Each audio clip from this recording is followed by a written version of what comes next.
In this video tutorial, I'm going to share to you on how you can change the default program files installation directory location on your Windows 11. So let's get started. So for that, we need to go to the Windows search bar and type regedit. Click on it under the best match. Now simply follow me for the path. Click on HK local machine. Click on the arrow to expand the list. Click on Software and click on the arrow to expand the list. Scroll down and look for Microsoft. Click on the arrow to expand the list, then scroll down to Windows.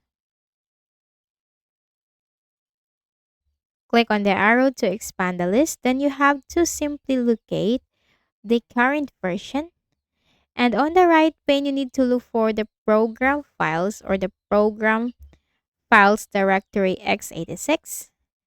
So you have here the program files and the program files directory x86 depending if you are in a 64-bit or 32-bit Windows computer. So once you are into that program files directory, double click and you can change the value data. So if you're in a C drive and you want to change the default program files installation directory location, you can simply change that to any of the drive that you have on your Windows. You can simply change that to D if you have the D drive. If you have any drive letter like E, F, or like that, simply change that to the drive letter that you have. And then just simply click on OK.